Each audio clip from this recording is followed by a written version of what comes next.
Et bonjour et bienvenue sur la suite de la formation Oxygen Builder. Je suis Stephen de WooProtect et ensemble on va continuer à avoir les différentes fonctionnalités, les différents templates possibles avec Oxygen. Et là notamment justement avec l'ajout d'une page blog. Tout simplement dans la vidéo précédente, on a vu comment ajouter un template article et pouvoir justement créer des articles sur notre WordPress. Voilà, là le seul problème qu'il y a, c'est que là actuellement j'ai deux articles justement qui ont été créés. Et vous voyez que bon, concrètement, j'en ai deux, je pourrais le rajouter ici au niveau du menu, sauf que si je commence à en avoir une petite vingtaine, mon menu il va très vite être surchargé. Donc forcément, il va nous falloir une page blog, tout simplement. La page blog va venir tout simplement capter tous les différents articles, il va venir me les afficher dynamiquement, et je vais pouvoir du coup sélectionner mon article pour aller directement vers celui concerné. Voilà. Donc pour ça, on va se rendre directement au niveau donc, du coup, de notre back-office, dans les pages, et on va tout simplement venir créer une page. Alors, pourquoi est-ce que ici je vais créer une page et non pas un article? C'est que tout simplement la page blog ça va être quelque chose de fixe et juste qui va amener à l'intérieur un seul élément dynamique, et tout simplement ça va être juste un apport des différents articles. Voilà. Il n'y a pas vraiment beaucoup de choses, il n'y a pas beaucoup d'affichage justement qui va varier, donc on va passer directement par une page et non pas par un template. Voilà. Alors il y a des fois où effectivement la différenciation entre les deux est un petit peu simple, enfin un petit peu fine, pardon, mais voilà, là pour le coup il vaut mieux passer effectivement par une page. Alors, on va mettre par exemple ici donc du coup blog, on va rester par défaut, de toute façon ça me prendra justement le main, ok, et pas plus, tout simplement je vais venir ici publier, ok, et pouvoir justement directement venir l'éditer. Voilà. Alors sur ça bien évidemment, hop là, je viens de voir que j'avais effectivement l'URL de possible, donc hop là, on va venir l'afficher. Voilà. Pour l'instant notre page blog donc, du coup ressemble à ça. Voilà, on retourne ici au niveau donc, du coup de l'éditeur, j'ouvre ma structure, hop là, comme d'habitude, je vais venir mettre donc du coup ma section, blog, oui bah pourquoi pas, hop là ça restera comme ça. Donc du coup une section blog, ensuite je vais remettre justement ma section, vous connaissez la chanson, je le mets en bleu, je mets ma div dedans justement pour pouvoir avoir une prise plus facile, voilà. Et à partir de ce moment-là, donc tout simplement, hop là, je vais le régler comme ça. Et donc tout simplement à partir de ce moment-là, on va venir justement chercher un bloc qui va venir nous appeler tous les articles de façon dynamique. Et du coup, on va venir justement sélectionner, donc ici, alors on va avoir le choix en réalité entre les easy post et le répéteur. Bien évidemment, comme j'ai déjà dit dans une vidéo précédente, je vous ai fait deux vidéos vraiment dédiées à ça, donc une complètement sur le easy post, une complètement sur le répéteur, puisque ce sont deux fonctionnalités qui sont vraiment très importantes, qui vont vous permettre une personnalisation qui est juste mais monstrueuse, voilà, mais qui agit un petit peu différemment. Voilà. Donc là pour le coup, pour un petit peu plus de simplicité, voilà, on va utiliser justement les easy post. Voilà, donc dès que je clique dessus justement, je vois que j'ai mon nouvel article et mon petit Hello World justement qui sont apparus. Donc je viens ici au niveau des queries, justement pour déterminer et être sûr que justement il va m'afficher uniquement les articles et non pas forcément les produits, puisque là pour le coup les produits je ne les veux pas. Donc post type, ok, donc là je vois post type, c'est post, donc du coup les posts, là en l'occurrence ça va être les articles. Voilà. Si j'aurais voulu des produits, dans ces cas-là ça aurait été product. Voilà. Donc parfait, justement j'ai ça.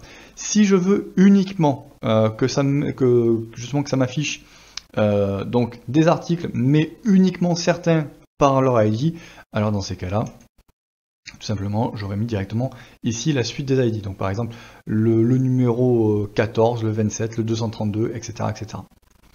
Voilà, donc on est OK. Maintenant, comment est-ce que justement je vais pouvoir le filtrer? Est-ce que c'est par rapport à des taxonomies? Est-ce que justement, alors, est-ce qu'il faut qu'il soit dans une taxonomie? Est-ce que, enfin, voilà, vous allez pouvoir justement spécifier, même au niveau de l'auteur, etc. L'ordre, ben voilà, par exemple, on va le trier par date.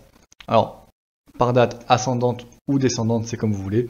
Si vous voyez qu'à un moment, justement, il n'y a rien qui bouge, hop là, vous cliquez ici et vous faites Apply Params. Voilà. Et là, dans ces cas-là, effectivement, ça va être donc ici les plus anciens articles jusqu'au plus récent, ou alors ici donc du plus récent au plus ancien. Voilà. Ensuite, au niveau justement de la disposition, donc là vous voyez qu'il y a directement eu justement une espèce de preset qui a été mis en place. Et si je retourne ici, voilà, vous voyez ici Use Preset. Donc là pour le coup, si vous cliquez, vous allez avoir le choix quand même avec pas mal de choses. Donc ici c'est du CSS Grid Glossy. Vous avez justement également ça. Voilà, la possibilité vraiment d'en avoir pas mal. Voilà. Bien entendu, justement sur ça, à chaque fois, ça va être adaptatif. Et à partir du moment où vous aurez un nouveau, un nouvel article qui va être mis en place, ça viendra s'adapter complètement. Voilà. On peut mettre ça par exemple. On peut mettre quoi d'autre? Mentionnerie image standard, par exemple. Alors, si vous voyez que justement à un moment il y a des choses qui ne fonctionnent pas de souci, il suffit juste là, soit de rafraîchir ou directement de le tester au niveau du front office. Voilà. Ou alors des choses comme ça. Voilà. On peut se dire là par exemple ce genre de choses. Donc, query. Ah, voilà. C'est parce que aussi ici je suis en mode default. Effectivement, le preset va venir changer en fait pas mal de réglages ici, donc il se peut aussi que, hop là, ici au niveau de vos queries, ce soit modifié. Donc ici je retourne dans custom, je retourne lui dire, ben voilà, en fait, tu vas me prendre uniquement des posts, hop là, j'applique, voilà, donc là du coup je mets mes deux articles. Ok, donc à partir de ce moment-là, justement, je vais pouvoir enregistrer, hop là, me rendre au niveau de mon front office, voilà, et je vois que justement, donc j'ai bel et bien ma page blog, et j'ai bel et bien justement mes deux articles ici.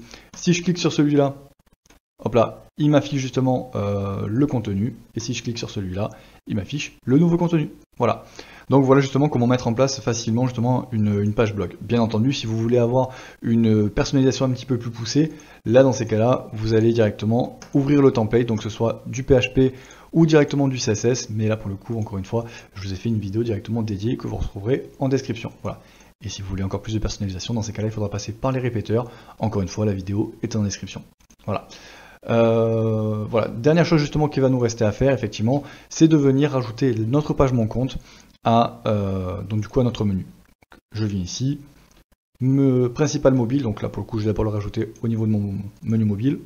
Hop là, je vais mettre ici, enregistrer, et ainsi que je l'ai justement au niveau de mon menu principal, mais en mode desktop. Hop là, le blog, je l'ajoute, je vais le mettre ici, oui, voilà. Et si je retourne ici, donc au niveau de mon menu, j'actualise, et j'ai mon blog qui vient d'arriver. Voilà.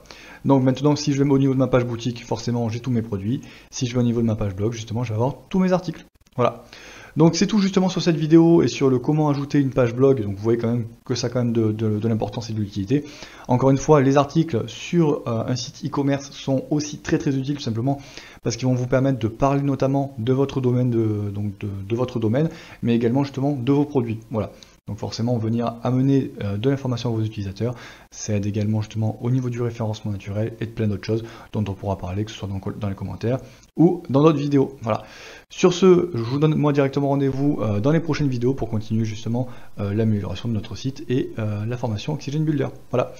N'oubliez pas de vous abonner et moi je vous souhaite de passer une excellente journée. Je vous donne rendez-vous directement dans les prochaines vidéos. A plus.